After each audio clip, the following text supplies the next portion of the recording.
Hey everybody, this is Peter. I wanted to test all of this out. Hopefully you guys are hearing me okay. We have about an hour and a half on this particular schedule, and I wanted to answer lots of questions that you guys have. There's about 50 of them that I have, and I also want to cover some general points as far as additions to the website and stuff like that. I'm not quite sure how frequent we're going to do this type of show. Hopefully we can do it fairly frequently, at least once every 2 weeks. That's my plan. And if we get more people listening, then we can do it more frequently. It also depends on how much is actually going on. First, though, I want to just thank everybody, tremendously for the Zeitgeist Day work, because it really went well. I had great feedback from everybody, and I really appreciate everyone out there doing what they have. Not to mention the moderators and admins in the forum and on the site, making the site look good. It's really come along. So hopefully I'll have more time to interact as things move forward. One part of this radio concept is to do just that, so I can actually talk to you guys. Eventually I'll have you guys call in. I'm not going to have any call-ins today, so if you're looking at the number for the call-in, don't worry about that. I'm not going to do that right now. I want to cover all these questions first. So first of all, I spoke with Jacques and Roxanne, and they're also very excited about this, and I'm going to have them on next time, most likely. I'm going to give Jacques the forum to give any kind of lecture that he wants and discuss any particular topic. He's got so much amazing information. You get him started on a tangent, not a tangent, but you get him on a topic, and it's just unbelievable what you can learn from him. So I want to try and maximize him as much as possible, and Roxanne. There's just a wealth of tremendous ideas and information, far beyond anything that's been communicated thus far. It's almost never ending. So that's a big thing. New website sections, I want to talk about that real fast. We have a projects page that's been thrown up, and I'm sure you guys have noticed that. And essentially what we're going to do is we're going to have different projects designed for anybody that wants to interact with them. And I think we'll have a representative forum section for this as well. The first team, so to speak, that needs to be focused on is the communications team. And this is going to materialize in a few different ways. One, as a general example, I'd like to get Jacques back on Larry King. I don't know if any of you are aware of this, but he was on Larry King about 4 times. Excuse me. He was on Larry King about 4 times when he was younger, and Larry King got much larger, and now he won't really pay attention to Jacques because Jacques isn't, in his mind, world renowned, and that's unfortunately how Larry King operates. But I think if we were to bombard Larry King with emails and phone calls to the station and bring up Jacques, who knows, maybe Larry, since he knows who Jacques is, might bring Jacques back on. That would be a tremendous thing for the public to be made aware of Jacques again, because he actually, Jacques is becoming much more well-known again, especially in the States, where his biggest, his lack of audience most dominantly was in the States up until recently. So the communications team will deal with things like that. We'll basically have an arsenal of people that are willing to go out and communicate to networks. Say, for example, we have someone that gives extremely negative feedback to our work. Then we'll have, negative feedback to the work to the extent where it's basically false and they're lies. Well, then we have a communications team to demand a retraction. So thousands of us go and we contact these individuals. We work as a team in order to communicate these points and to make sure things are not misrepresented, and of course to advocate everything and get this information to the mainstream as best we can. So that's one team. Basically this is an extension of the interdisciplinary team concept. The second team would be a technological team, and this is something I want to talk about more specifically with those of you that are engineer-oriented, those that have worked in science, and even if you haven't and you just have good ideas, because it's really a matter of creativity. For instance, if you look at the world, forget about the monetary issues at hand, because unfortunately when it comes to invention, most always think with a narrow view of what's financially possible. If we move beyond that and start to look at society from the standpoint of what's just simply possible based on resources and technology, we can begin to devise creative systems that would be profound in their effect if they could be implemented. For example, I had this concept that all packaging that's ever sent to anybody, whether it's a mail order or coming, any type of packaging, obviously we get boxes and things like that. And as most of you know, packaging is very, very gratuitous. It's products that are still used, like styrofoam, they don't degrade. Packaging companies don't give any regard to the environment. Say, for example, you had a universal packaging system where all materials used in packaging were not only recyclable, but they were incorporated into the household to the extent where, just like you used to have incinerators, We used to have incinerators in apartment buildings. Well, they don't have those anymore, at least not that I'm aware of. But the chemical compounds of the packaging would be designed so the person in the household could break down the packaging immediately, and there'd be literally no waste. And it could be reduced so substantially that it's designed like that. So in an advanced society, all packaging that's something's mailed to you, for example, a box is mailed to you, you take it, you take whatever's out of it, and you take the box and you put it into this so-called incinerator, but it is an incinerator. It's specifically designed universally to handle the breakdown of this material. Things like this, these are things that you can think about and just come up with solutions that no one thinks about because they don't see the larger picture, things that will make our life a lot easier. For example, packaging in general, technology in general, and the construction and enclosures that we have. For example, a computer. You tend to get a computer, you replace certain components of it through time, and then eventually you throw the whole thing out because it's completely outdated, primarily due to planned obsolescence. Well, in the future, compartments of universal compartment structures that enable all elements to be taken out and replaced and upgraded over long periods of time would be the most logical and the most resource-preserving method we could think of. So, for instance, you have a computer, and instead of having such a complex array of materials, of parts in the system, which often require you to take it somewhere, which is, of course, by design. We have all these sub-industries that exist to continue profit for servicing things. You see this in the automotive industry. This type of concept where you have a universal enclosure, and all products are designed this way, where all components are interchangeable. You take them out, you upgrade the element that needs to be upgraded, and that's it. The enclosure itself can last virtually forever, or at least a lifetime. These are the type of things that if universally implemented, you'd see a dramatic ecological shift, not to mention ultimately it's just the reduction of waste. And things like this, universal enclosures, waste reduction in homes.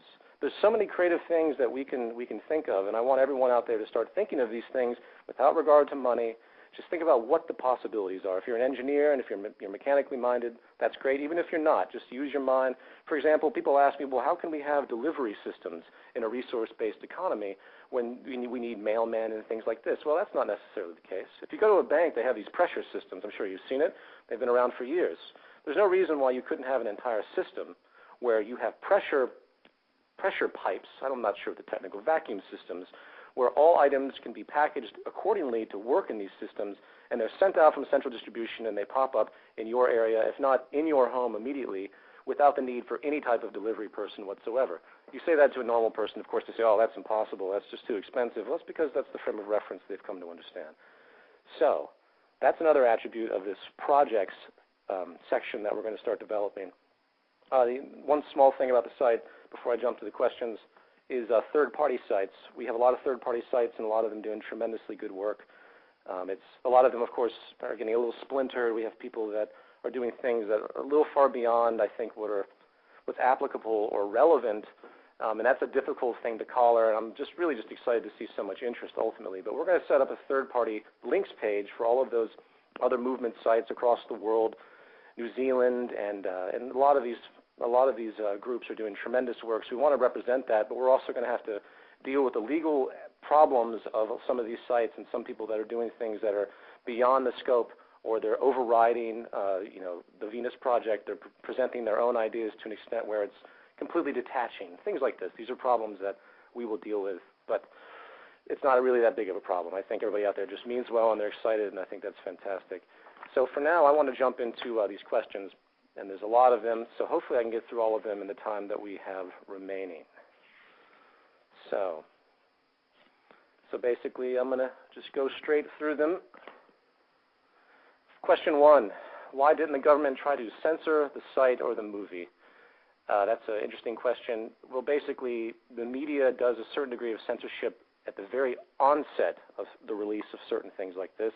But once it's in the public domain, so to speak, once it's out there on the internet, which you really can't stop anything. It's like a swimming pool out there. They can't do anything. And rather, they don't want to create martyrs. So the media can only do so much, and then they just go to character assassination and things like this. In fact, I brought this up to John Perkins. I asked him how he was able to get away with writing these books that are extremely revealing toward the corporatocracy. And he said, well, once it's out there, they really just have to leave you alone. They can't, unless, there's other caveats to that, but unless basically they don't want to create martyrs. And that's basically it. Plus, they're extremely arrogant, and they really don't believe the public has any initiative or drive. And I happen to think that the people in power really look down upon society as a whole, and by their behavior, that should be pretty obvious. Question 2. When you talk about incentive, you don't quite elaborate on the issue. The thing is, there are people that the great inventor's case is not sufficient proof that we do things because we have an interest in them. Okay, let me rephrase that question. His point is on incentive, and why will people do things just because they'll do them as opposed to getting monetary payment. The concept of incentive and monetary payment, it should be pretty obvious how conditioned that reaction is to most people. I think first of all, in the activist guide, I do point out that there's a great amount of volunteerism that happens every year across the world. People do volunteer. In fact, if you ask yourself, I think it was Margaret Mead who said something to the effect that the greatest things that we value are things that we do for ourselves and for each other that don't require money. And in this advanced system, the stress will be relieved so much by what technology has to offer, coupled with the reduction of all of the nonsense that we deal with on a daily basis today, from taxes to insurance to all the monetary creations that really create noise in the system that make our lives very difficult, debt. So the implication was such that eventually humans will transcend this need for constant reward. They will not only understand that their contributions to society are in their own best interest, not because of financial gain, but because of the fact that the only way that society can be maintained as in a peaceful balance, is for people to realize that the society as a whole has to be an integrated, happy, so to speak, working, functioning whole. If there's depravity across the world, it's just going to come back home to roost eventually. You can't have this detachment of society. So eventually, my point is, I'm not explaining this very well. My point is that the value systems will be updated to realize that the integrity of one individual is only as good as the integrity of everything else around us. And that's not philosophy, that's just legitimate. And I think that's a major step in the way people will think about things in the future. And they'll do things because they realize how important it is to do things. Not to mention that most people actually will not need to engage in the type of labor they do today. So people can have a lot of freedom, and then when they do contribute to society, it's that much more worthwhile. So I think the idea of incentive in the monetary system, unfortunately, we've been conditioned as such that we really think we need reward. We have ego, too. People believe that they are original in their creations, when in reality it's all an emergent culmination. It's all a constant evolution of information built upon information. If I was to invent something, it's really not me inventing anything. It's the whole of society inventing.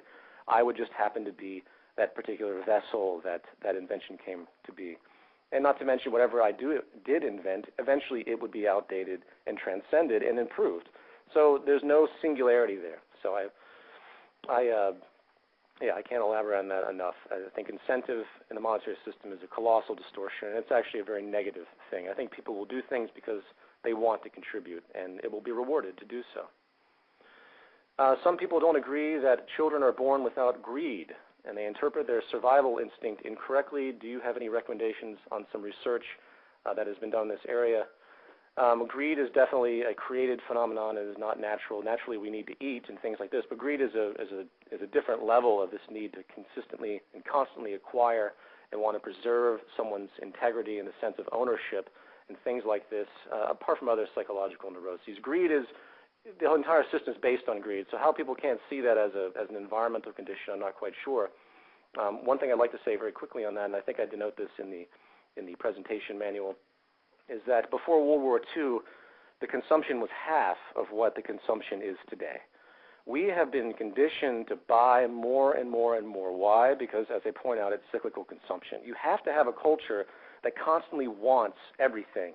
Otherwise, the whole system would fail, and this creates a tremendous distortion. So that's what I would have to say about that. And Jacques Loeb is a great example of someone who went into these concepts of instinct, for example. I think Jacques Fresco actually commented this in New York. Jacques Loeb said, instinct, what is this? I want to know what the reasoning is. You can't give me a word like instinct. It doesn't mean anything, and it's true. The concept of instinct is a religious notion. It's a possession idea, and I make that point also in the presentation. So I think that's worth moving on. But anyway, Jacques Loeb, if you go to archive.org and type in Jacques Loeb, you'll find a lot of his works. They're very old now because there's very few people that have picked up where he left off, but they're very tremendous. I have a few of them. Number 3, what does Peter think of Richard Dawkins, Sam Harris, Daniel Dennett, and how they tackle the matter of religion? I like Dawkins, Harris, and Dennett. I think they all have their contributions by all means. Everyone does great in some areas and does less in other areas, and I think these guys are fantastic. I happen to disagree with Dawkins to a certain degree on a different level because he rejects behaviorism from what I understand, and I can't quite get my head around that.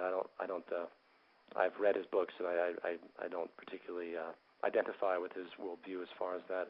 But I appreciate all of them and what they're doing by all means. Number 4, why was money invented? Money was invented because of scarcity. They had to have some way to distribute goods and services to people, and they knew how difficult it was to make the goods and services. So basically they had a reward system for those who contributed labor. So if you performed labor, you got money, and therefore you were deserving of getting other things with that money. And of course, since money is an invented game, the manipulation always falls into the power of the banks. So you can't escape the corruption that is generated. Doesn't matter how much legislation you do. The monetary system now is extremely degenerative, and I shouldn't have to go into all that. I think that's been covered repeatedly. But the answer is scarcity. Number 5, does Peter think that at the root of a lot of problems and misunderstandings is a lack, does Peter think that at the root of a lot of problems and misunderstandings is a lack of critical thinking and innocent ignorance? Well, I would have to say yes, by all means. Innocent ignorance, I think, is an interesting point. Even if you look at most people, like the KKK, if you were to talk to somebody from the KKK, and it's a despotic disposition, but if you were to sit down and talk to these guys, you'd probably find that at some point that there's an element of innocence to all of them because they've been taught their belief system. They've been taught to put up the walls that they do of racism and ideological, stubbornness. This has been generated. Critical thinking in that context, when you have someone that's that uninformed, critical thinking just goes in loops until they're more educated. So it's not as much critical thinking as it is critical observation. So until new information is brought and given to people, they really don't have any other tools. You can't think yourself out of a box with no new information. Everything is based on feedback from the environment. Number 6, what kind of education have you received? Years ago, I dropped out of art school because the cost was ridiculous. I'm basically self-taught. I've always been interested in religion and politics and things like this. I reject credentialism. I find that most people that are really aware of a particular topic tend to not be trained in the establishment. And I think Jacques actually is a classic example of that, who dropped out of school at about 14. It's a different way of processing. So I left school mainly because I realized it was basically higher education as a business, and going to school for art at the cost that I did, it was completely irrational, and I finally realized that. Number 7, what should be done, or what communities and efforts are already out there that should be supported to reduce people's tendency to be credulous or gullible? Obviously education, and in our system today, education is completely backwards because society is maintained by ignorance. If you had everyone thinking for themselves to the extent where they constantly take in new information, they're constantly acquisitive in the sense of wanting to know more and more and more, society would undergo such rapid transformation that no government or corporate structure would be able to maintain themselves. So there's a deliberate dumbing down of society, and of course the imposition of belief systems that gets you right at the birth point, right when you're brought into the system. Patriotism, nationalism, religion, classic control mechanisms to maintain the integrity of a particular worldview of the elite. So the elite have to impose value systems down. It's not really the elite. They perpetuate it because that's what they know as well, but it's a different tier of organization. The public, unfortunately, just doesn't have the awareness to understand what gullibility is in the system because they've been so indoctrinated. So that's an ongoing and difficult point. But as far as efforts that are out there, people just need to be educated, and people need to understand the foundational elements of society to the highest degree. And from there, they need a foundation. Unfortunately, most today don't have a solid foundation about life's processes and what's actually relevant.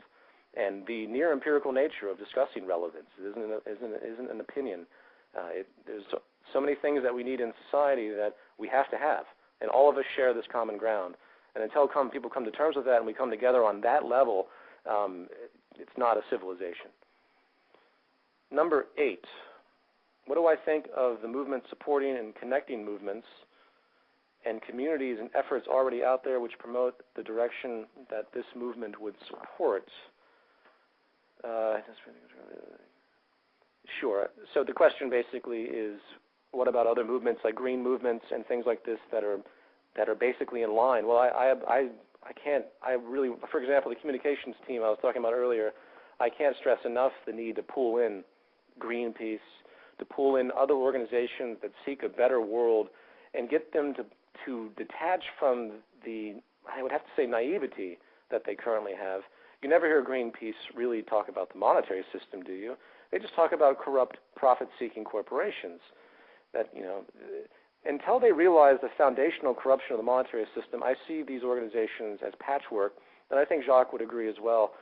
We have to get the foundation out there. We have to get people to understand what the monetary system is and what it's created in and of itself, not necessarily the just surface corruption that a lot of these organizations tend to talk about. And until they do that, until these organizations do that, I can only hope. I mean, they do great, but I can only hope that they eventually wake up to this reality. And yes, I would love to get all of them to come into this, because the Venus Project as a whole really is an umbrella for all the other green movements and all the other, pseudo-democratic and political movements that want freedom and liberty for all and an equal abundance for all. I see the Venus Project as an umbrella, so any communication I get from these organizations, I definitely invite, and I try to pull them in as best I can. Unfortunately, they are also businesses, so they tend to have an establishment to support. So even if another more logical group comes along, they tend to recoil because they're still making their money because of their own establishment that they've created. That's another dramatic problem of the monetary system. Number 9, I have always heard you talk about how we only vote for people instead of issues. Do you think the national initiative would be a good transition for the Venus Project? Well, I would have to, unfortunately, say I need to look into what the national initiative is. I don't know what that is, unfortunately. I've been so caught up with things, but I will look into that after this is over. I can assume what it might be. Basically, when it comes to democracy and voting, as I denote in the activist orientation, there really was never a democracy, because in order to have a democracy, a true democracy where everyone participated would be insane in the current lack of education environment, so to speak, because everyone's value systems are so astray at this point in time. And this is a touchy subject, and I'm going to talk about this more so, I think, as other questions move forward, because I believe there's another one similar. But essentially, as far as democracy is concerned, people's contributions are related to how society actually functions. So, in this society, there's no reason for someone to vote for taxes because taxes don't exist.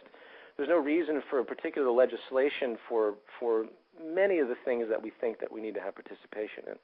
And unfortunately, if you look at the way society functions now, democracy is a complete illusion, and it always was. In the new system, democracy is basically a contribution to the technical processes of society on multiple levels. I go through this in detail in the activist video. And essentially, you contribute into the system. It's picked up initially by a computerized database that can understand what you're asking. Let me quickly elaborate on that. So let's say, for example, you have an invention, and as I said in the manual, industry and government are the same thing, because there's no reason. Any larger organization has to be is an organization that provides the goods and services for the people and oversees the environment. That's all government is. That's all it would ever need to be. Everything else has been manufactured on top of this simplistic reality. So if someone wants to contribute, they go and they contribute and propose to a system. So if you have something you want to invent, say you have an innovation for the airline industry, so to speak, an airline, a plane. So you would input this new proposal into the system, and the system would be intelligent enough to say, well, you know what, the materials that you're proposing were actually tried in 1975, and we came to realize that it couldn't stand this particular dynamic, so it had to be replaced with a better material. And based on our current calculations, and because the computer system understands the database, understands everything that's out there, it can immediately give you feedback about improvements to your product that you're trying to invent. They'll say you have a design for a wingspan. Well, the system will say, well, based on the general laws of aerodynamics, we will recommend that you did this, this, and this. And if the computer, in its feedback, sees that what you're proposing has merit based on what's currently in existence, which is a logical, technical process, then it's submitted into the system and it moves forward. And this would go in the same type of logic for any type of so-called political idea, even though there's no such thing as politics. Say, for example, you had an idea for a large underwater tunnel that went from one continent to another. Well, the computer system would understand the gravity associated with the water pressure. It would understand what could be built and what couldn't. It would understand problems with the tidal shifts in construction, about how difficult it would be, how long it would take. And maybe it would be rejected by the system because we didn't have, at that point in time, the technological ability to do it. This is the type of initial interaction and feedback that will exist in the future. And to think it's mystical or it's idealistic is untrue. There's this type of technological feedback already exists, but on a smaller scale. We just want to make the focus to maximize it so our decision makings can be delegated to machines at their initial stages. Our creativity is still in existence, but we are balancing it out with technology that I can understand physically what's relevant and technologically possible. So that is what a true democracy would be. You don't just go and punch a card and vote people in. That's a joke, and it always was. In order for people to contribute to society, they have to understand how society works. So until they're educated enough to understand how technical processes work, they really can't contribute to society because they don't have the basis to do so in this system. It's not about voting for tax cuts, as I've said before. There's no taxes. There's no money. And when you look back and you realize that the majority of people that things fight about in regards to legislation in democracy, it's all money related. So all of that's gone. So I hope that's relatively clear. That's a very long-winded topic, and if it's not clear, post a note on the forum or the new page I'm going to set up for the radio show, and I can elaborate more on this in time, but I want to try and get through the rest of these questions. Number 10, do you receive death threats? I have received death threats from the religious community in the past. Not very recently, but I still get a lot of aggressive emails that I pretty much all talk, but I'm it's still worth being cautious. Do I have plans to participate on a more personal level with the forum and movement in the future? Obviously, this is what I'm doing right now. Number 12, have you analyzed possibilities to solve the participation in the Venus Project of very extreme religious societies, such as Islam? Yes, that's of course a big issue. We have to figure out a way to bridge the differences between peoples, and this is exactly what the communications team will also be a part of. We have to relay to the religious community that while we might have our differences and while we might not agree, we still have the fundamental common ground. We still need air and water and shelter, and we still want amenities of life. We still want the resources available. We still want, everyone requires the same basic needs. And until that's met, there's no point in even worrying about so many other things that people talk about today. So as far as the religious community, my approach is common ground at this point. The way I presented part one of Zeitgeist 1 was very direct and very stern, and while I stand behind all of that in my sense of communication, I do have to retract slightly because I realize that telling people they're wrong is really not the way to go when it comes to communication. They have to realize for themselves. You can't tell people anything. They have to realize it for themselves through information, and that's an important thing. Islam is now surpassed Christianity. Islam presents some very severe problems to society on a larger scale. I'd say Islam based on the pattern, and not to mention these UN resolutions that are coming out, it's a really scary what they're trying to do. I don't know if you guys are aware of this, but the new anti-blasphemy resolutions by the UN would basically make my first film illegal to some degree, depending on how the respective country chooses to react. So these are big problems. Everyone should have the right to criticize anything and everything at all times. Islam is a very problematic religion. I'd say it's the most dangerous out of all the religions. Its very doctrines are of the highest form of arrogance. Islam could be the religion of peace. I meet different people that do different things, but I would have to say that if you read through these books, if you read the end of the Quran, it's extremely negative.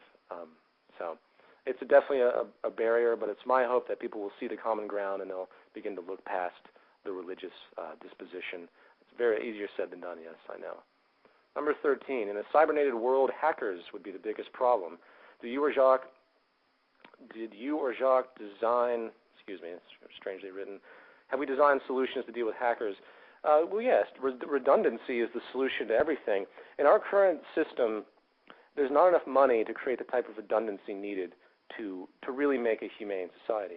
For instance, I'm sure many of you heard about that plane that took off from New York, I believe LaGuardia, and hit a flock of birds, and then the plane crashed into the water because they knocked out both of the jets. Well, in an advanced society, you'd have redundancy. You'd have 2 more engines easily. You'd have multiple landing gears. You'd have first of all, everything would probably be computerized. You wouldn't even need a pilot. You'd have 7 different autopilots. If one goes out, you have 6 more levels of redundancy. In this system we have today, redundancy is simply too expensive because everything is made to be bought and sold. In the future, we make things to last and work. Big difference in the approach.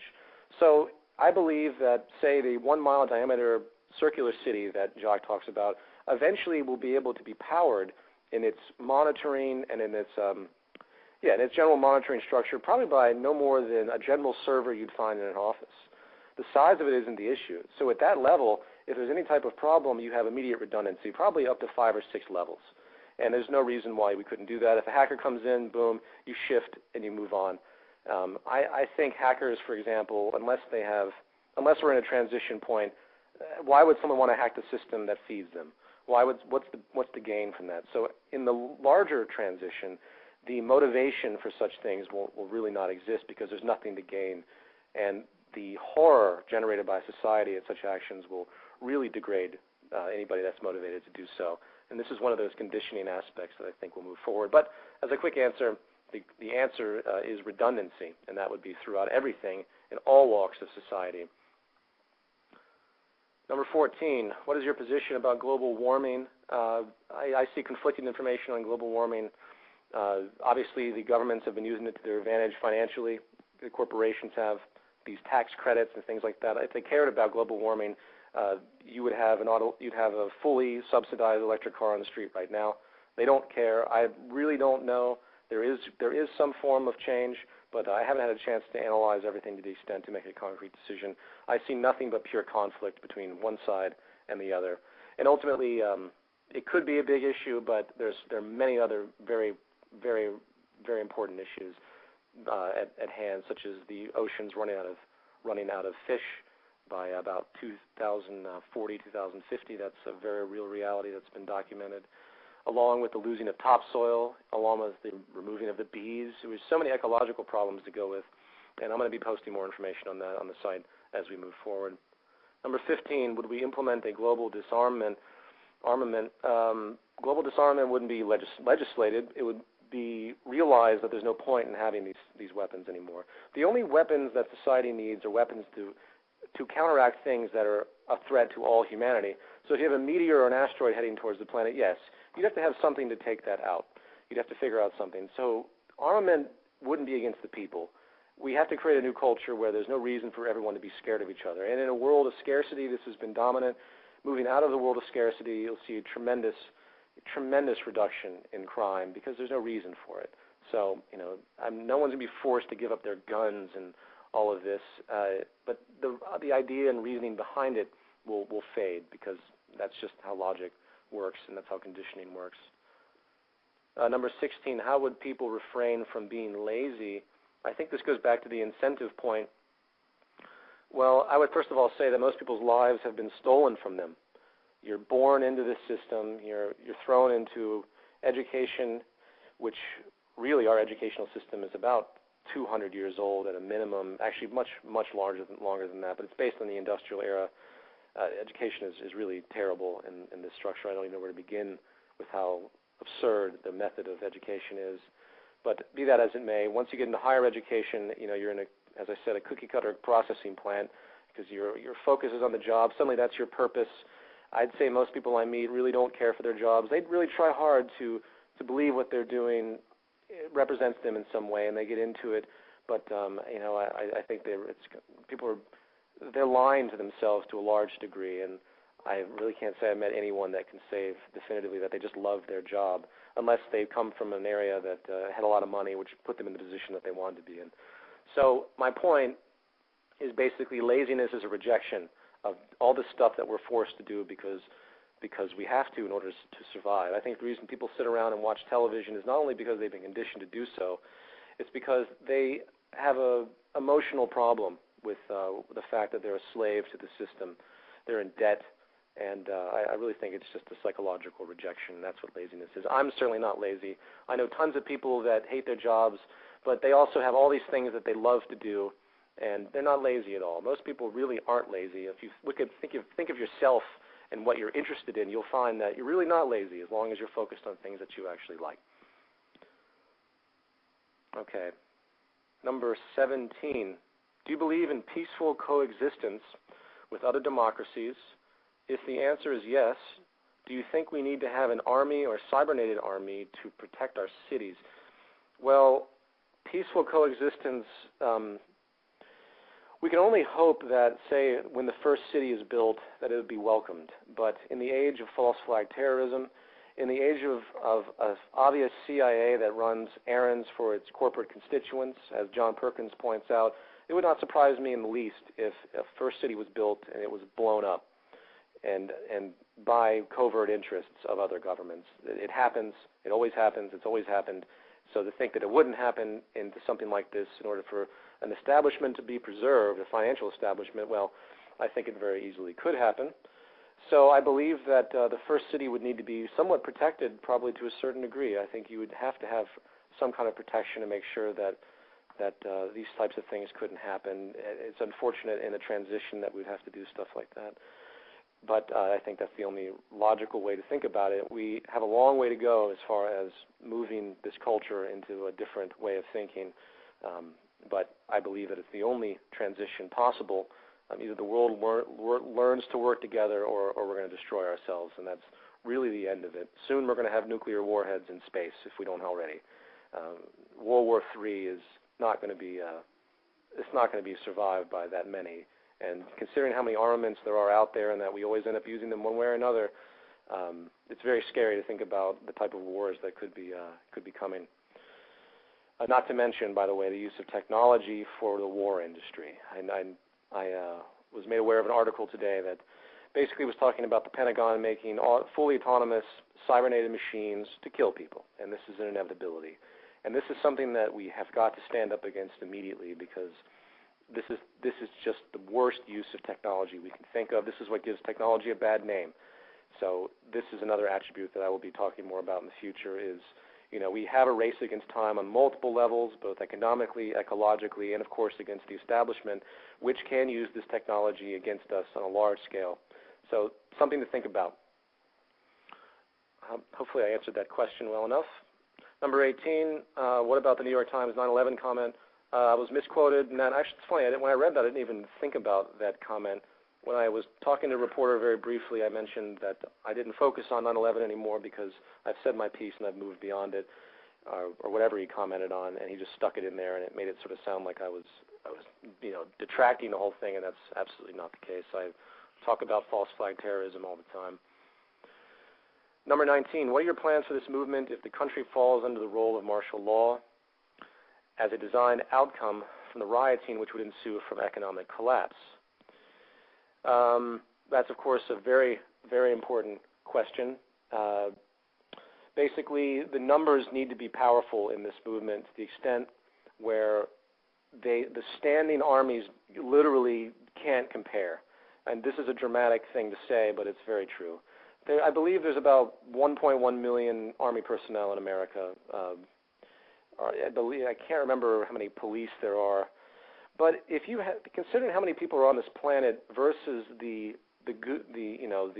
brainwashed people that work for the establishment, and some of them mean well. I'm not trying to put down the military. These are people that have been conditioned into their value systems, and it's not their fault. Same with the police. But once enough people are able to come forward with a unified direction, there's no way that the establishment can find enough people to walk against it. And this is an important thing, and why numbers are so important, why we need millions and millions of people that are not only involved in a general sense, but also able to be active in an immediate sense. So if there was ever a march on Washington, it wouldn't be just a couple 100,000 people; it would be millions. And this is the kind of thing that we're set to create, not only in America but throughout the world. And that's the whole point. It's, as I denoted in the film, it has to be the largest mass movement the world has ever seen. You have to get people united in a common goal. And once you do that, the elite and the powers that be and the military are so small in numbers that, first of all, they'll feel extremely uncomfortable going against people of such numbers. So this is the only way to combat that. There's no advocation of violence at any point. It's simply the old Martin Luther King notions, and Gandhi notions. The numbers are so vast that the establishment doesn't stand a chance. And that's really the observation that needs to be pointed out. I think it's going to be catalytic if we ever do have rioting and from this economic collapse. People just need to know where to go, and that's where all of this comes in. Unfortunately, no one has any idea where to go. They're listening to all of these other people talk about things that are just basically criminalizing the government and the constituents, and the AIG and all of this nonsense that really has no basis or relevance for people to be mad about. What they should be mad about is the establishment itself. And until we get that awareness out there and for people to focus on what the real change is, moving forward in a common direction for all humanity, as ambitious as that sounds, really that's the only end that we can hope for, and the problems are never going to go away otherwise. So in answer to that question, we need to get to everyone as fast as possible, especially those that are upset. If you meet somebody that's been recently unemployed and they're talking about the banking system loosely and they don't understand what the mechanisms are, please communicate to them what the real central mechanisms are, about how the whole system is a contrivance designed to periodically fail, and that basically works to the benefit of the upper echelon of the corporate and governmental elite. And it's a continuous cycle that's been going on for a long time. We can't handle this cycle anymore. So things like that. I'll try to post more information on that as far as communication, talking to people in the future. Let's see here. Number 22.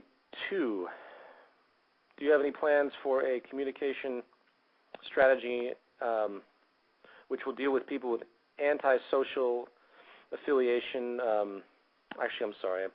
That was one I basically touched before.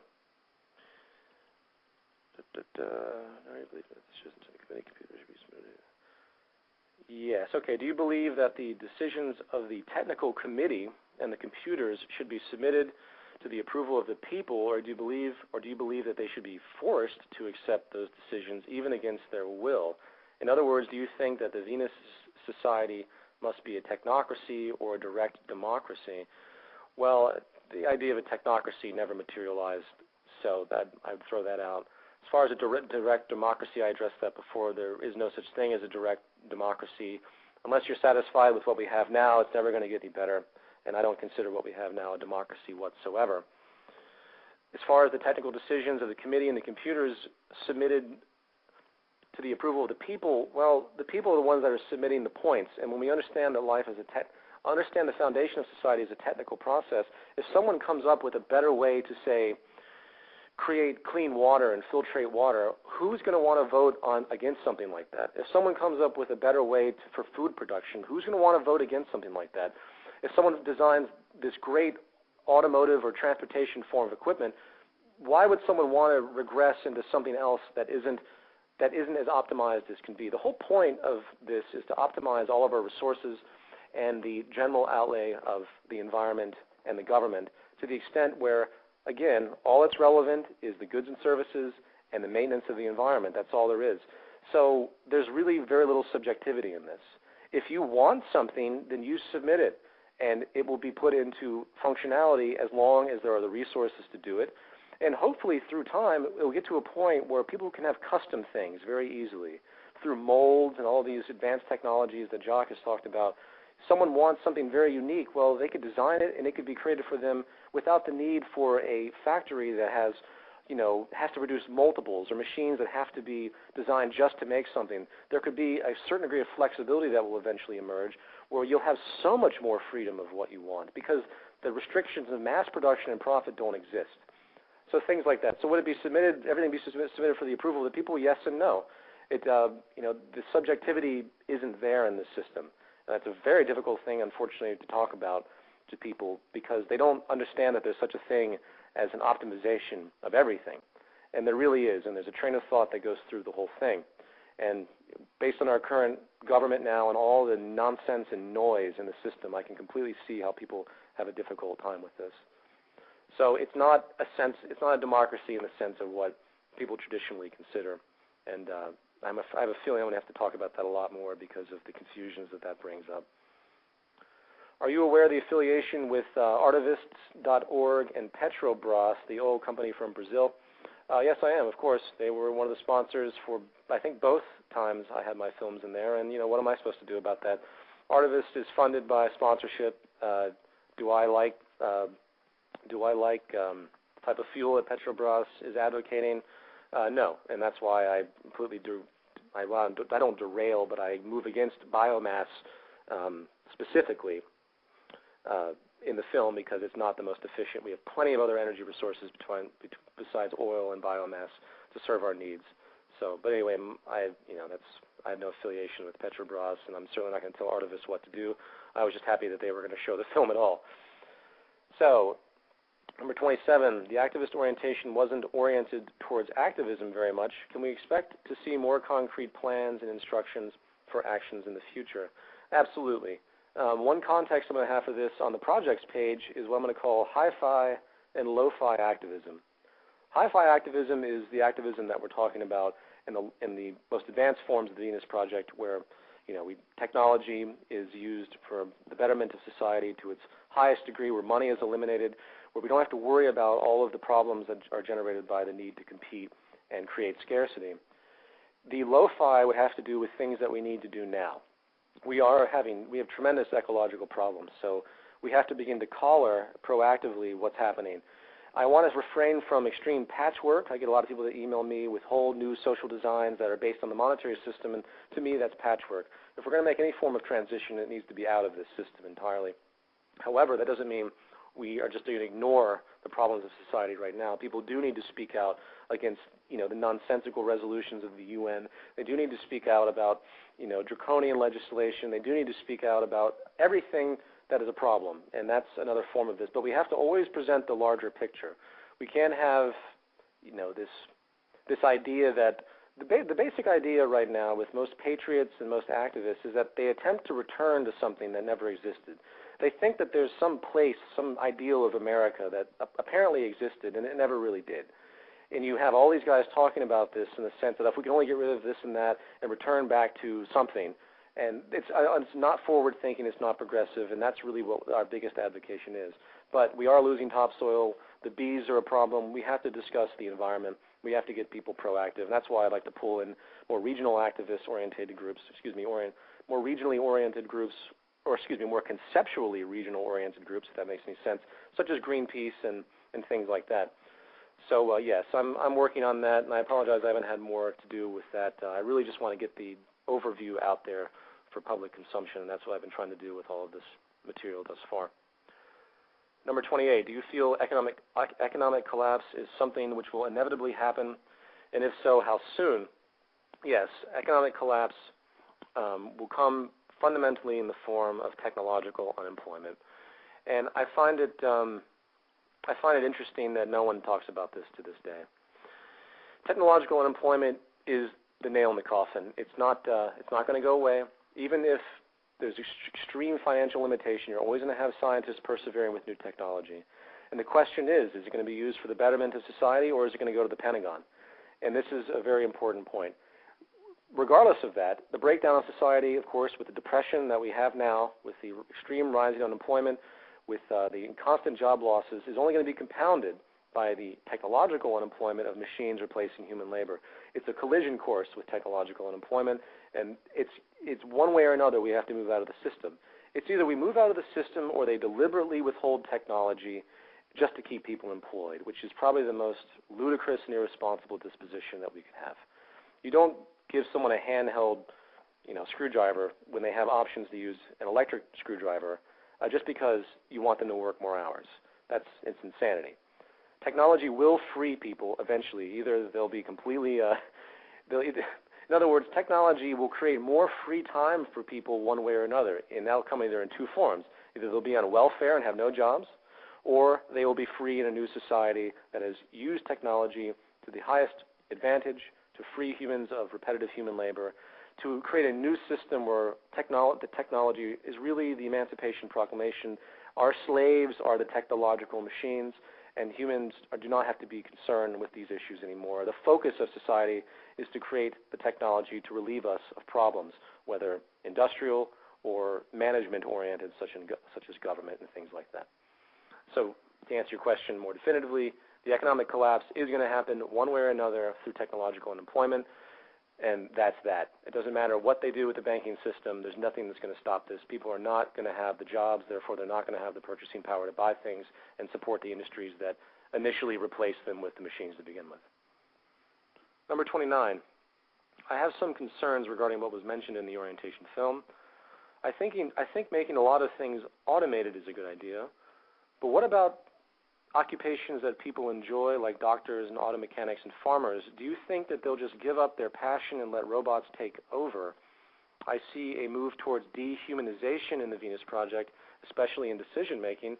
Well, first of all, dehumanization, I can't see how that word is relevant. What we're doing is using tools that we've created to free us and make our lives easier and improve our performance. No different than a calculator or a set of eyeglasses. If wearing a pair of eyeglasses is dehumanizing, I don't think that makes any sense. Machines are extensions of us. If people want to be doctors, first of all, there's always going to be innovations that we're going to come up with initially. The machines don't magically come up with things. We interact with the machines to get the best possible feedback. So if you, actually, let me say like an auto mechanic. The auto mechanic isn't just going to be an auto mechanic that takes out springs. The auto mechanic could be someone who engineers new automobiles. It would be a new level of activity for human thought and creativity. If people want to, say, be a chef, for instance, if you want to cook, well, that's great. Then do it. You'll have a kitchen to do it. If you don't want to cook, then you can have automated systems make food very easily in a highly advanced way.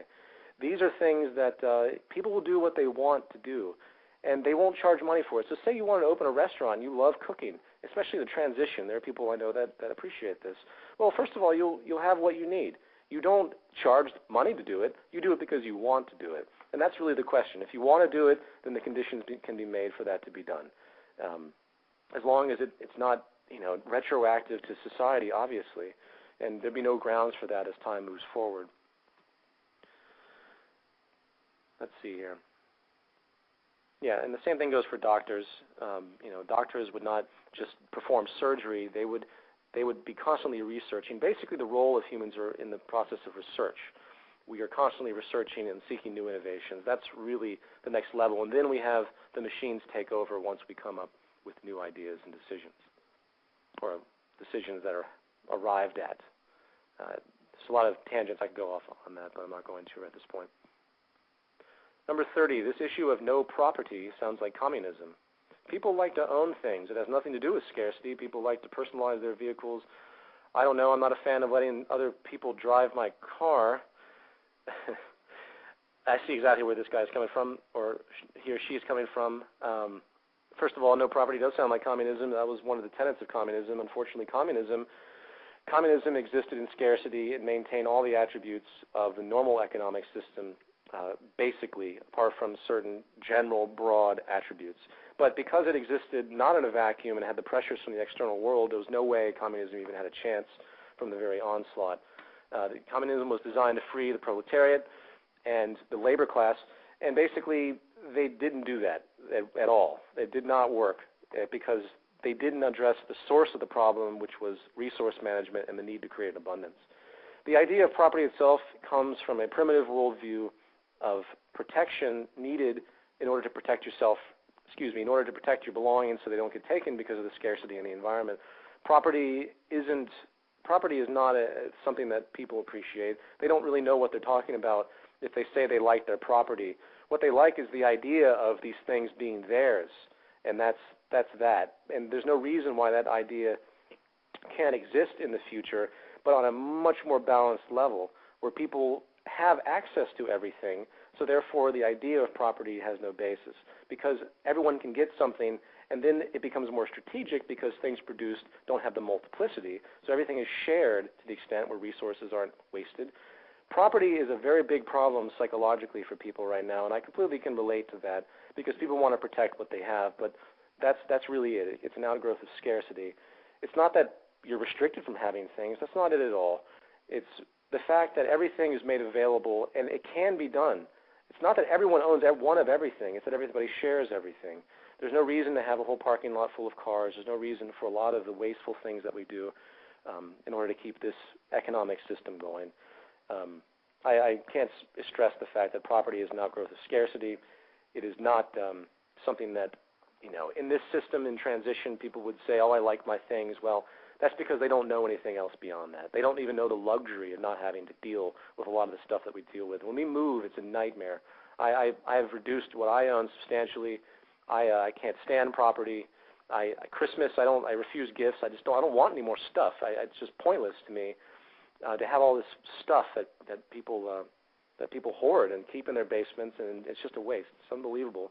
And that's something else that is due for a larger point, because the multiplicity of industry, because of the imposed conditioning that people have been given to want property as a form of identity, is extremely dangerous and poses so many problems on so many levels I don't even know where to begin. Number 31. They're quoting a comment I made on the forum regarding how I don't want to hear about, I'm not interested in ideas about the Illuminati, the New World Order, aliens, 2012, and the like. And they go on to say that this is turning into a clubhouse of banned topics and specific thinking, and it's not about truth, and to ignore certain aspects of the conspiracy that don't fit within my worldview makes me no different than Alex Jones. So I have to ask, is this movement about truth, or are you implementing the New World Order? Well, first of all, the reason I point out those points is because they don't do anything. They don't do anything. It does nothing to sit there and tell somebody that there's some ruling elite of secret society Satanists that want to dominate the world and assassinate a great majority of the world population. Even if that was true, which it isn't, even if that was true, it does absolutely nothing. What are people going to do? They're just going to run around with their head cut off looking for invisible enemies. The reason I don't talk about metaphysical or conspiratorial things on that level is because I want to focus on what will actually create positive change. If you show people the light as opposed to the dark doesn't even matter anymore because they'll have a direction they can march through to. And that's really the most important point. The greatest form of activism isn't the constant exposure of corporate and governmental fraud and all of the things that have been going on since the dawn of civilization in this scarcity-driven world that we live in. We're really barely out of the jungle on this planet. The real activism comes from giving the solution, having people identify with that solution, and then moving forward with that solution. And when that becomes powerful enough, all of the little secret society groups and all of the so-called elite, they'll be trampled because they have nothing. It's such a small vicinity of people that think in the truly despotic ways. All they have is the military and the police, and that's something that we'll eventually have to get to next. We have to have a complete awakening in the military and the police because basically this is it. They're the ones that have been conditioned to move against the people, and if we can get to them, it's over. The establishment's over. So that's another thing for a larger topic. As far as the other points, no, the reason I don't talk about aliens in 2012 is because there's no point in it. There's prophecy and things like this. Unless you can prove to me aliens have some relevance to the one person dying every second from starvation, I don't want to hear about it. I don't care. if there are aliens, well, have them land. It'll be great to meet them.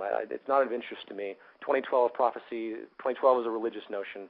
I couldn't care less about that either. Go ahead and talk about it. We have a miscellaneous section now. If you want to talk about it, if you feel it's relevant, then work it out. Get feedback from your fellow man.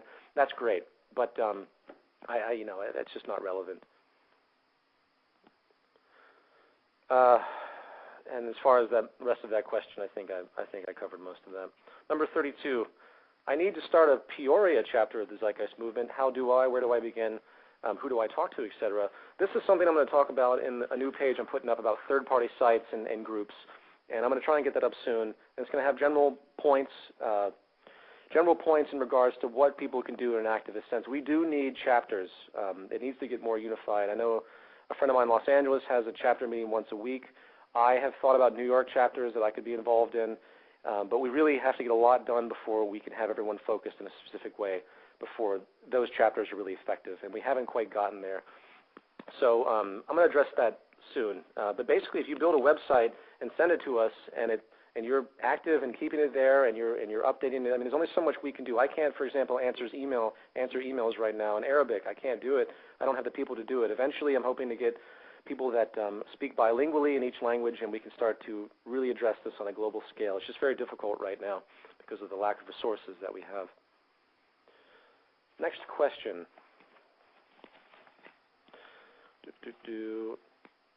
There's a lot of controversy over the Siemens logo at the end of Zeitgeist Addendum. That is supposed to be more blurred than it is. The reason I kind of kept it in there to begin with is because I wanted people to know it was Times Square, and that's a very predominant, banner, or whatever you would call it, billboard in Times Square. So I kept it in there for that. But I guess looking back on it now, I guess I should have blurred it out a little bit more. Number 34, Peter, what is your take on the straw man conception? You know what? I'm sorry about that. I haven't had a chance to look into what that was, so I'm going to circle that right now and check that out. So I have to move past that right now. Number 35, what about guns? There may be people interested in the Venus Project who still want to keep their guns. Is this something that will be allowed? What about hunters? Some people are very passionate about that, so I think guns would have to remain in the picture. Well, I think guns overall, legislation against guns is not going to help anything. They just go underground, just like anything that has legislation against it. So my hope is that eventually people would begin to shift their worldviews away from anything denoting the use of guns, and even hunting. That's a very primitive thing that we're doing. They might enjoy it now, but if you look at how vain and horrifying it is, unless you're hunting for food, which really isn't necessary in the system, you know, that's one of those transitional points that will need to be dealt with. As far as general gun usage, you know, if people aren't threatened, they don't have a need to want to protect themselves. Everyone has a reason for what they do, and you know that's just the reality of it. Would guns be outlawed? Absolutely not. There's no laws against anything. At least in the transition, obviously there would have to be something like that. But in the highest state, people would have an integrity of the system. And if there is a problem, then people come together and they figure out a solution immediately. You don't just call the police. It's a different way of looking at each other in the world. Let's see, number 36. Did you approach Jacques or did he approach you? I saw a film called Future by Design by William Gazecki, and I was intrigued. And then I sent an email to William thanking him for making the film, and then he forwarded it to Roxanne, and Roxanne emailed me, and then they invited me to visit, and I went and visited, and I was blown away by his perspective, and that's basically how that happened. Number 37, did the Holocaust really occur, or was it a lie for Zionists to get Israel? I've been to Auschwitz. The Holocaust obviously occurred. I've seen the videos that came out after that. There's a lot of strange conspiracy notions and all of that. What I will say is that the Holocaust has been used as an excuse for the Jewish government of Israel. I say Jewish in the sense of the nationalist origin, not religious or race origin. So just because I say these things doesn't mean I'm anti-Semitic. They've been hiding behind that forever, the Zionist culture in Israel, and they use it to their advantage. And they basically used it to get Israel itself. That's a geopolitical strategy and support from the United States. But all of those conspiracy theories, I don't care for that. Obviously, it happened. And like any event in history, it's used whatever political, geopolitical advantage can be come up with. So that's for other people to look into. What can the young people who do not have land or money do to start ideas such as self-sufficient housing? So the question is, if people don't have money, what can they do to create more self-sufficient means? There's a lot of things that people can do on their own accord to reduce the complexity of their life and to be more considerate of their environment. I have a great book, I don't have the name of it in front of me, and it goes through all of the different solar panels and everything that people have used. And for example, there was a simple person out in the Midwest who had a trailer, and they hooked up to a windmill and a solar panel, and they were completely off the grid. Granted, not everyone would want to live in a restricted environment like that, but it depends how dedicated you really are. I live in New York. I'm limited as far as my options living in an apartment. I think that we can't, even though I advocate this kind of lo-fi form of activism of becoming off the grid. If I lived out in the middle of nowhere, by all means, I would be off the grid. I don't like driving. That's one of the reasons I like living in the metropolitan areas. I don't like driving. I can't stand cars and the exhaust and everything. So I feel there are plenty of things that can be done by anyone as far as what you purchase, general activism. Don't buy anything from a sweatshop. But these are things that unfortunately don't have that much of a relevance to the larger problem at hand. If everyone got off the grid and they were able to do it, that would be powerful. But having just a few people do it doesn't create as much of a statement as need be. If you live in the Midwest and you don't have any money, well, you do what you can based on the budget that you have. This is the problem with the monetary system, is it's self-perpetuating because of everyone's constant need to save money. For example, I got an email from somebody that commented on Walmart, and they said, we have to teach people not to shop at Walmart, and then Walmart will stop its slavery practices and all of its horrible things it does in outsourcing and things like this, and all of its wasteful practices. Well, that's all well and good, but there are plenty of people out there that really can't afford to buy from other places besides Walmart. And given their circumstance, as severe as some of them are, especially now, they don't have the option, they don't have the luxury of picking and choosing. And this is another one of those attributes of the system that's very problematic.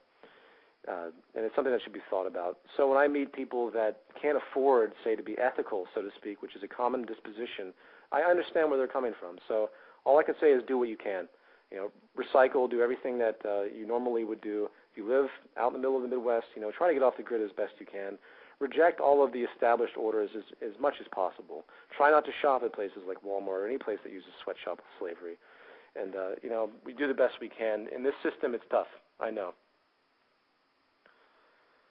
Number 40, if the education system we are taught, let me rephrase this, in the educational system,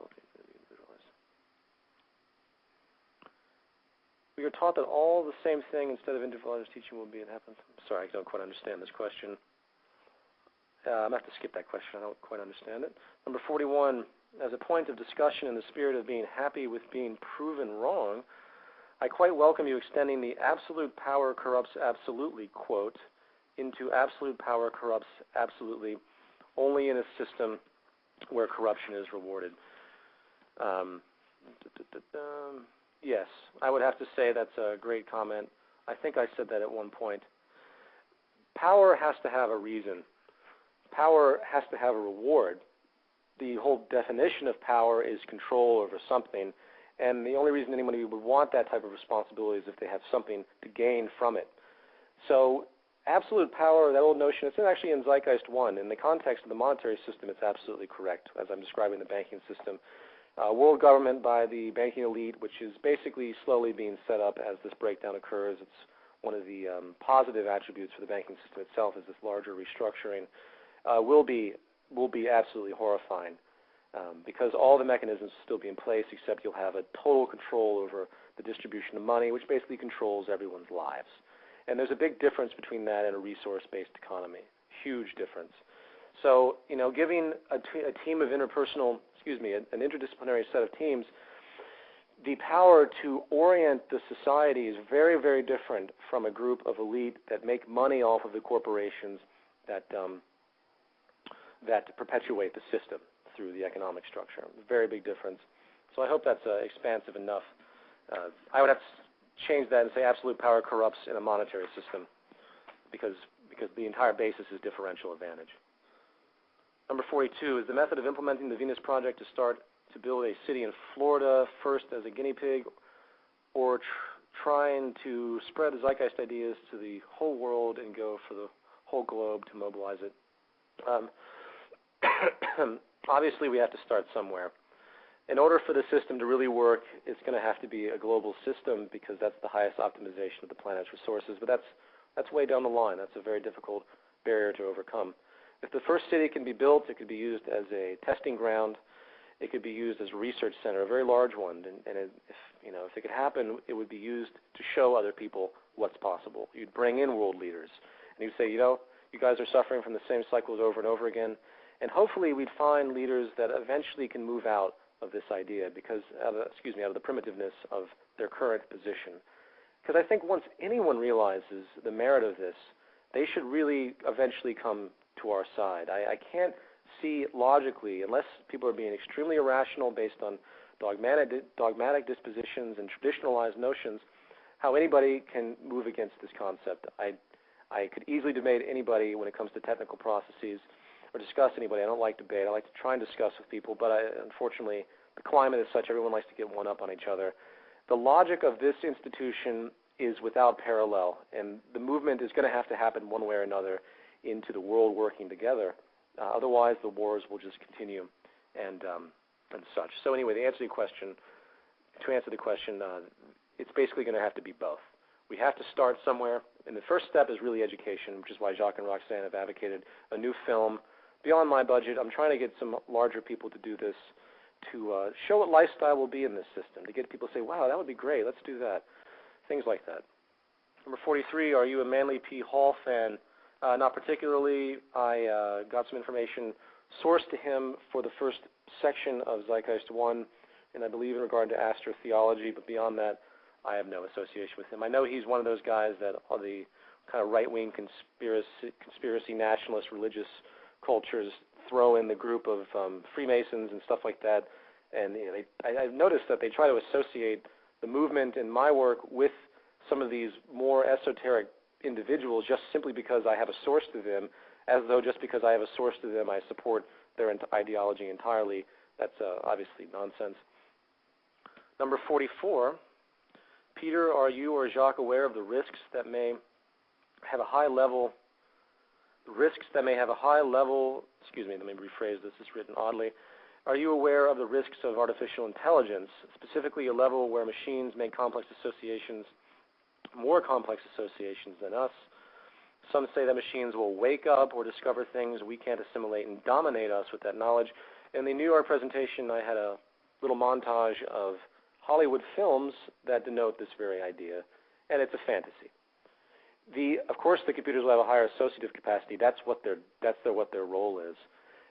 It's our decision to decide what machines do. For example, as I mentioned earlier, the Pentagon is working on autonomous robots that can make decisions, see enemies, and kill on will automatically. This is an example of technology used for the worst. It's up to us to decide what the technology does. And if we program it to have such processes, well, that's a big problem.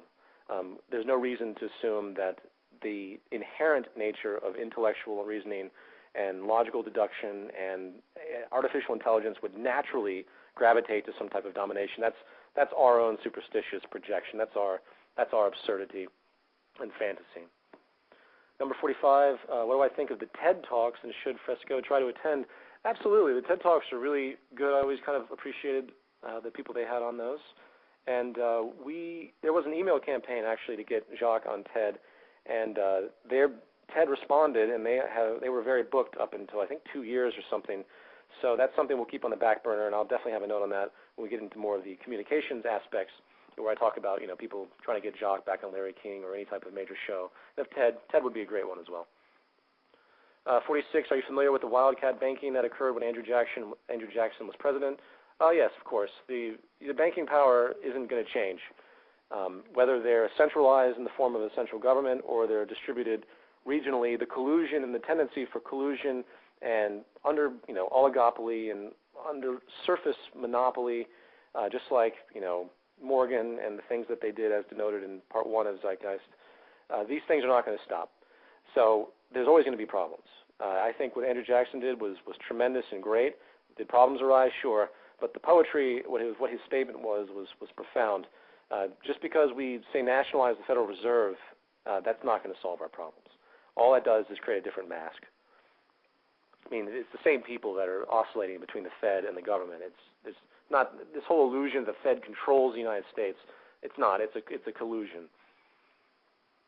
If it wasn't, they would have eradicated the Fed in 2 seconds because they have the power to do that. Congress can easily shut down the Fed in one stroke of a pen. Let's see. Number 48, do you think you will be back on the Alex Jones show? Only after a full retraction of all the nonsense that he stated about my work in the interview I had, not to mention the days following, where he and Jason Burmis, like Beavis and Butthead, they sat there and just derailed everything. And I just couldn't believe the propaganda that came out of their mouths without any information whatsoever. They tried to. Alex actually said that the Venus Project was related to the Venus stars, a satanic Luciferian cult. If I see a point-by-point retraction and apology from the Jones camp, sure, I'll go back on the show. Whose idea was the interdisciplinary team? That's, of course, Jacques' idea. He had been talking about that, and I think that's a tremendous point. That's really what all government should ever be, interdisciplinary teams, ever rotating, working with computers for the highest optimization of resource management and industrial production. Would you mind stressing to Zeitgeist Movement supporters of the importance of organizing collectives as opposed to just relying on you for direction and action? Well, absolutely. The problem is a great majority of people that are very excited about this don't seem to have a full grasp of what all the tenets are. I get the emails, everyone seems very excited, and it's great, but there's a lot more clarifying that needs to occur. People really need to go through the activist manual and understand it thoroughly. They need to understand the nature of the economic system and to be able to talk about it very proactively to the extent that I do. I believe that we need to have regional people working independently. This is the nature of it. I don't want a centralized construct, but the information has to get out there some way. We shouldn't have other groups asking for money and things like that at this point. That's very problematic because people who are new to the movement will get confused, and I can't keep track of everything. So when I talk about third-party links and sites and things like that, I'll address that more specifically. But absolutely, we need to organize collectives everywhere, and that's contingent upon how informed the people that initiate those collectives really are, because we could get some splinter groups that really go in a completely different random direction, and it's already happened, actually. Okay, number 51, do you have any plans on the idea of constructing self-sustaining, environmentally friendly communities of resource-based economies? Oh yes, of course. As denoted a few times, the circular city, I think, is a great initial starting point. Even if it was small, we found a plot of land and we create the network, we create everything, we create forms of the industry, completely self-sustaining, even on that simplistic level, just to show a completely self-sustaining environment where everything is monitored from a central computer. We regulate all agriculture. It's all done automatic to show the possibilities. Granted, in a monetary system, this could be very expensive, but we'll come to that road when we get there. But by all means, I mean, we definitely have to begin self-sustaining cities one way or another. I mean, the pattern is clear. The Industrial Revolution was only 200 years ago, and we have done an extreme number on our health, from our water supply to the food supplies to the degradation of the topsoil to all number of facets. Ecological crisis beyond anything. It's funny that no one in the mainstream talks about this stuff. I'm going to address that more specifically as the time moves forward. So, number 52. Can you comment on the many self-sustaining, green, environmentally friendly methods of building, such as earthships? Yeah, there's a lot of great creative things happening. Earthships, someone mentioned that, I believe, on in the New York event, and there's so many great ideas out there that if given the initiative, and that's why, for example, in the technology section that I commented earlier on projects, this sort of engineering section, one of the points we can have is not only thinking creatively about new innovations, but how to deal with the problems we have now. So earthships, I believe they used old tires. And that's tremendous. If we put our minds to it, as I denote in the manual, we can overcome any problem. It's just simply a matter of time and ingenuity. Once we get rid of the monetary system, then there's no stopping it, because in this system, you have to have money in order to resolve any type of problem. You won't have resolution to any type of problem or conflict unless money can be made from it. So, and that's a tremendous drag on our progress. So absolutely, anybody that has ideas like that, we're going to start a whole section for stuff like that, because it's just so proactive and so creative. I mean, the whole thing really comes down to our creativity. Number 53. What sorts of things can we do to actively reject such things in terms of money, as it is what we are trying to move away from? Okay, as it is what we're trying to move away from. Do you think that there should be several days or even a countdown to a day in which we completely reject the use of money? That's a great poetic notion. I appreciate that idea for sure. I would have to say that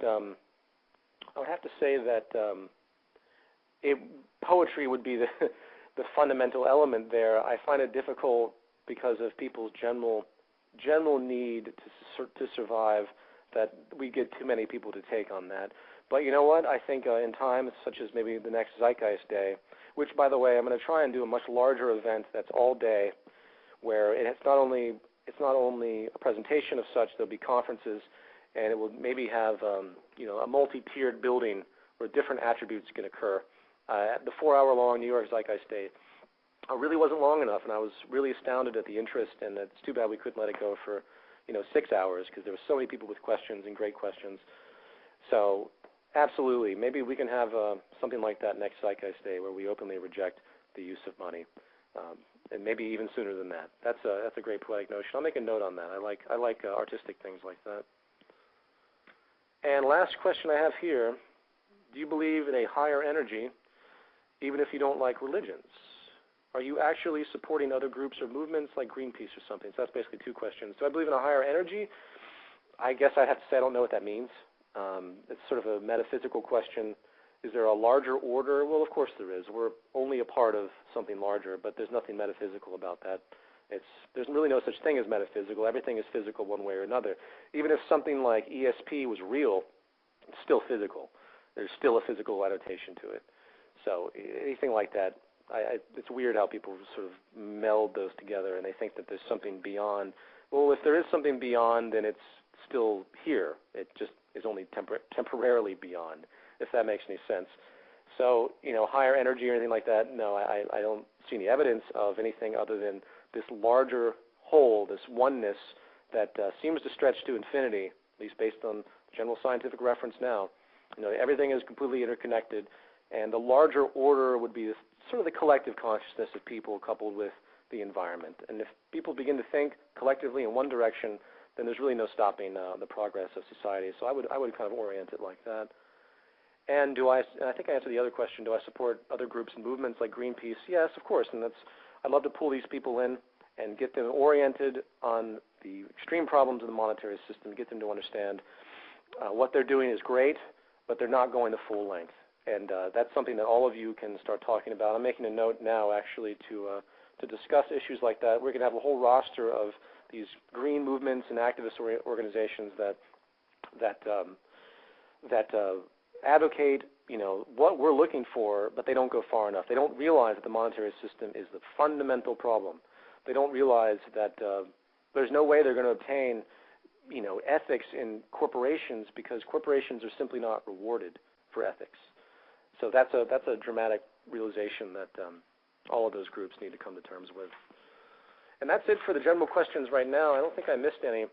I think there's some more that I couldn't get in time, but we're going to set up a forum just for questions. I'm going to have Tank Top, who's been doing a tremendous job. And by the way, I want to thank all of you, all the moderators, the administrators that have been helping with this, and because it's really going well, and I really appreciate everybody's work on this. It's really, really fantastic to see so much interest. And when we get larger projects going, don't worry, we're going to have much more going on. It's just finding the best way to organize it from the ground up, and that's the most difficult thing. Something like this that we're doing is really has never been done before, and I think it's important people not fall back on the idea that it's too impractical or it's idealistic. We have to begin to see that this is really the direction. This is the means. And as I believe, the means is the end. So we begin orienting everybody in the specific train of thought, and everybody will fall in line eventually, because as far as I'm concerned, there's really no other option. Hopefully it won't take 50% unemployment to turn people around. Hopefully we won't get to the point where we're suffering such dramatic ecological problems where people are going to have to pay $10 for a bottle of water because of the scarcity. Hopefully we won't get to that point. But if we do get to that point, our fundamental disposition has to be to communicate what the positive goal is, and that's what we should be doing. I can't stress that enough. Stop worrying about all of these issues, these minor things, Obama, and all of these problems, all the ridiculous legislation he put into his stimulus package. There's so many problems that we do have to deal with, but don't get too caught up in that. Let's inform the people of what's possible moving forward and get their head around this particular concept. If we can just do that with a few million people, then we're way ahead of the game, because once they see the light, they have somewhere to go, and I can't stress that enough. That's why I don't talk about conspiracy elements anymore, because all it does is scare people, and I'm not interested in scaring people anymore. I want to, I didn't intend to scare people to begin with, but people do need a sense of understanding what the possibilities are, both negative and positive. But if you stress the positive, it gives people that much more motivation to move forward. So I really appreciate a lot of the other people out there that are activist-oriented, but when it comes to hate-mongering and war mentalities out there, people have radio shows and stuff like this, please take caution whatever they say. And always remember, by the way, too, all of the activist groups out there still have their establishment to preserve. They all take massive donations. They all have all of these things that make them very immobile, very immutable. They can't change because they have all these people supporting their organization. Global warming is a great example. You have all of these scientists and these huge sects of research facilities that are dedicated to this, employing so many people with so much money. It gets to a point where they want to believe in global warming because it's supporting an entire sub-industry. And that's another dramatic danger that people fall into. So if you have somebody that's eventually wrong, but they have a massive industry, so they still promote the wrong ideas, because they're making money and supporting themselves, they can't rationalize themselves out of their predicament, so they continue to perpetuate the same falsity. And that's another, self-perpetuation of this system is another important attribute. And I hope that was clear. I apologize, I'm a bit tired today. I hope to be more thorough in the future. I have about 2 minutes left, and basically I want to have these attributes of the projects thing is the big thing I wanted to announce.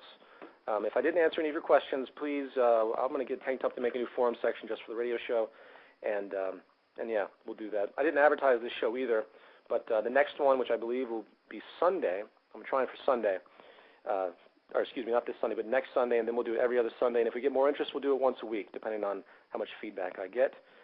So I think that's about it. And I really appreciate all of you listening. And I just got my 90-second cue to shut this down. So I'm going to play my exit music, and I'll talk to you guys all very soon. And thank you all very much.